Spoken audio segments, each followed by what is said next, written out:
All right, everybody, welcome back to the Driveway Engineer. I'm JR. You guys already know that. This is not what I'm here for today, but it's pretty cool. Haven't seen a Coupe de Ville in a long time. Wonder what it had in it. Somebody got it. This would have been a cool color too. And it's got the happiness as being a grandma and grandpa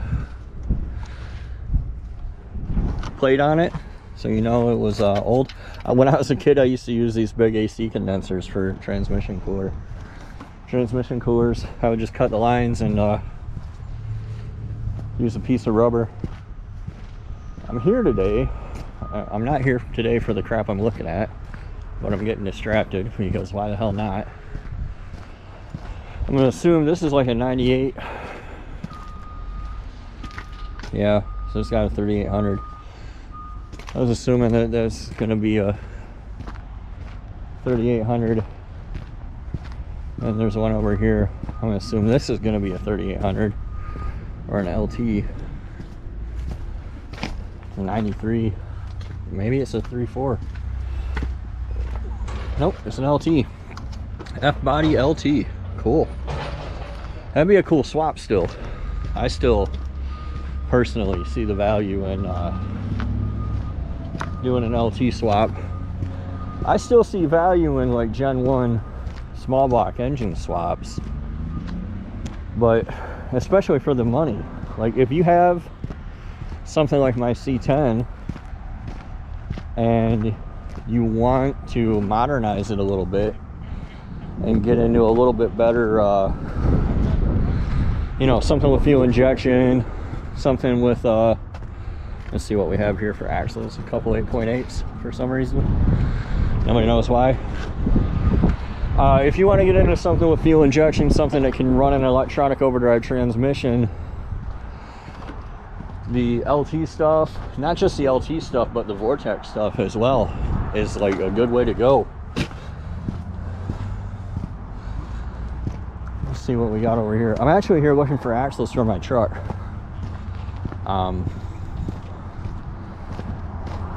It's an Expedition.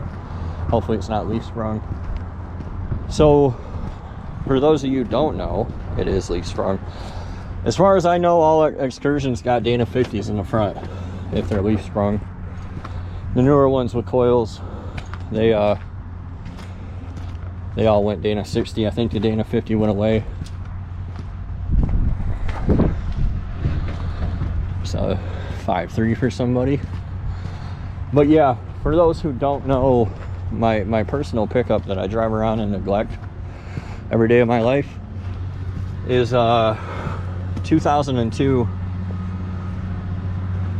There's a 4L80 laying on the ground. 2002 Silverado 2500 HD. Somebody came and got the cab off of this. That's kind of cool, I guess. 2002 2500 HD. Last time I was out here, somebody tried to get me to help them with that flywheel bolt. I guess they got it. This is two-wheel drive.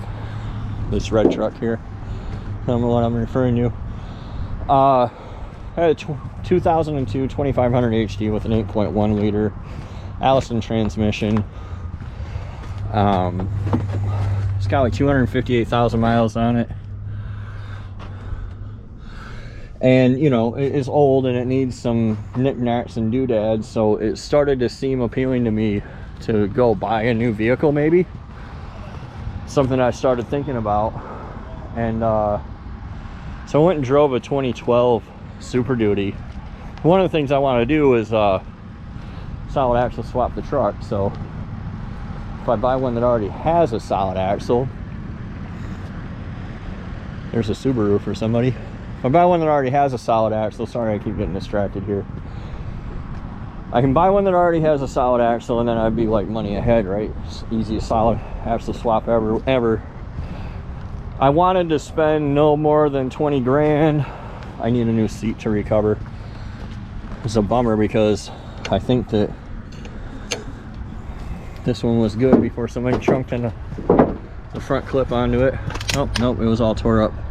I want the seat that has the flip forward. I don't want to take the bolt out. Anyway, so I thought with an extra gear in the transmission, this F-250 might be okay with a 6.2. It was not. It was a slow turd. And we got back and the guy seemed really surprised at, you know, when both my wife and myself said, like, this thing's slow and it sucks.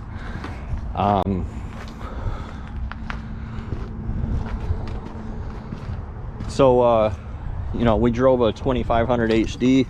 Somebody already got that axle.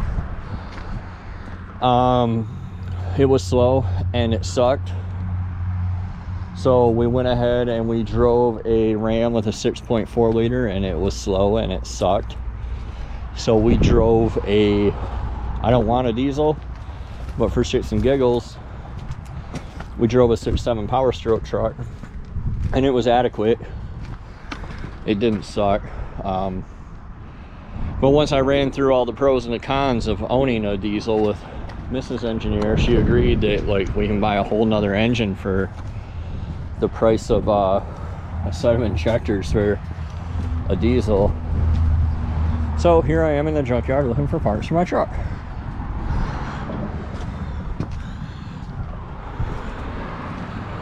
Ooh, that's a good hood. This is one of the things I need, because my hood, this rivet rusted out and it's like flapping in the breeze.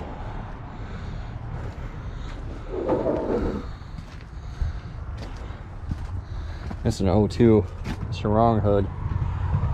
My truck's an 02, but it has no 3 front clip on it, which happened at some time before I owned it, so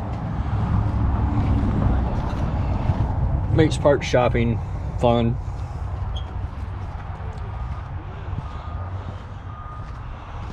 So 4.7, it's always a good time. It's not. Hey, here's a fun thing.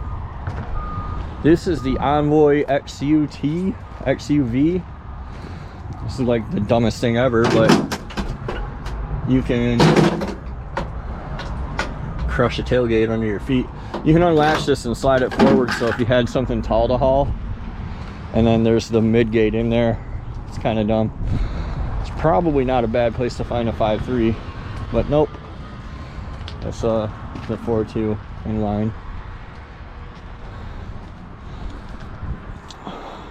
Here's an Envoy. People don't know, to confuse issues a little more, for like 1 or 2 years on the Jimmy you could get an Envoy package, which is that, I don't know if they went so far as to call them Denali's or not, but there was a brief time. This is kind of disappointing. They haven't gotten a lot of new stock out here in a while. Looks like they're getting some right now, or they're hauling those off to be crushed. I don't know what they're doing.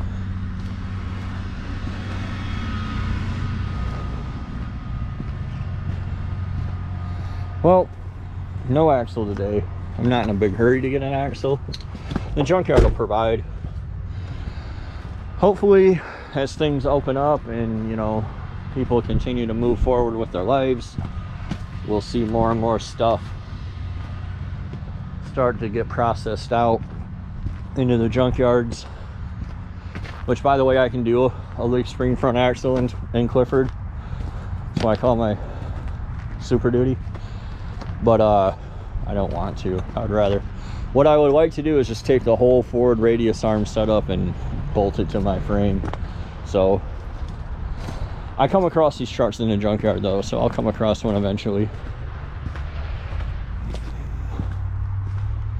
I don't know why somebody's tore the whole top end off of that, but fun fact, we talked about this on the in the Facebook group a little bit. You can 411 PCM swap one of these Vortec 350s, and from there you can tune it with HP tuners, or even do coil on plug. So if you were just married to the idea of keeping a Gen 1, it wouldn't be too bad to do. This little walkthrough is kind of a bummer. I didn't find anything I came here for.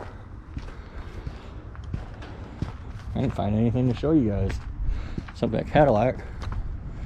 Most of this stuff was already here. This thing was already here.